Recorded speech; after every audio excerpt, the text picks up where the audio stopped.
These hills surround the ancient village of Cana in Galilee. 2,000 years ago, a wedding here was a week-long community obligation.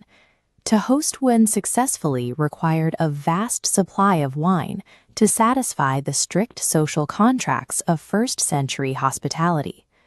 When the wine ran out midway through the celebration, the crisis was more than a logistical oversight. In this culture, a failure to provide for guests brought lasting public shame on the family. The situation serves as a portrait of a universal experience. Every person eventually reaches a point where their own resources, their own strength, and their own optimism simply run dry. We usually view this state of depletion as a failure. We go to great lengths to hide our empty places, fearing that being seen without resources makes us a burden or an embarrassment. But the narrative at Cana suggests a different perspective. What humans perceive as a shameful dead end is the specific environment required for a miracle to take place. When Jesus intervened, he did not immediately conjure wine from the air or bypass the physical world. He worked within the tension of the shortage. He turned his attention to 6 stone water pots.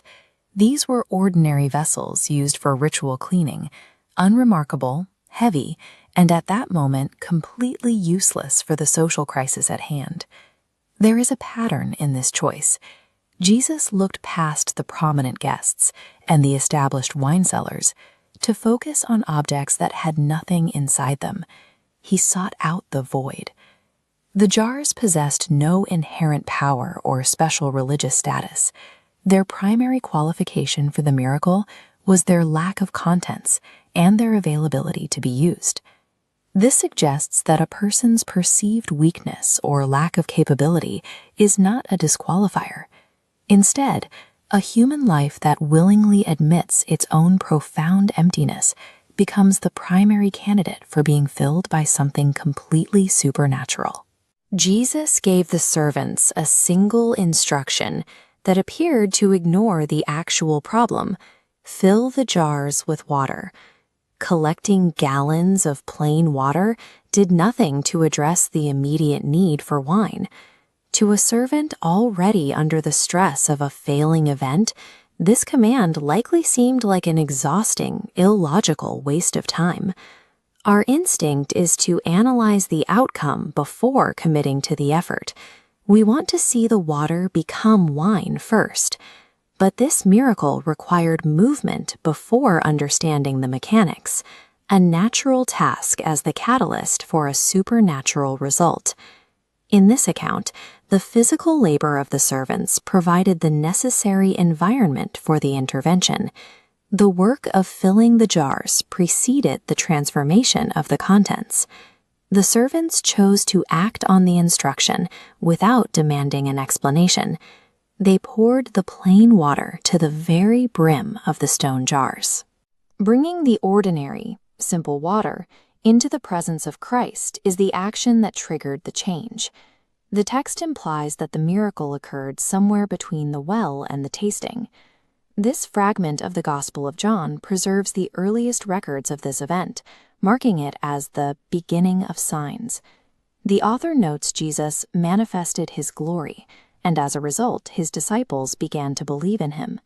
Following the pattern seen by these servants, the experience of a transformed life is tied directly to the willingness to act on a command before the result is visible.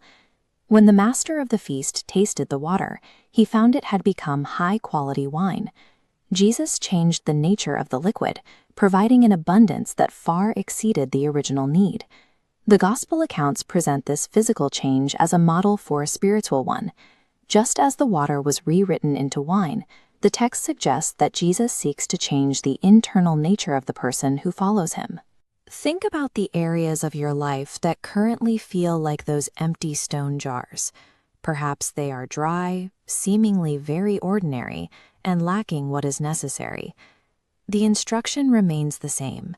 Do not wait for a full explanation or a change in your circumstances. Bring your weakness and your willingness to act to him today. You can take a moment right now to offer these empty places to him. You might simply say, I give you my life. You are present, but not engaged. Alive, but not burning. Attendance fills seats, but surrender fills heaven. Calling yourself a believer means nothing if your life remains unchanged. The world is waiting for those who will not stay silent, but carry the truth. This is the moment to move from hearing to becoming.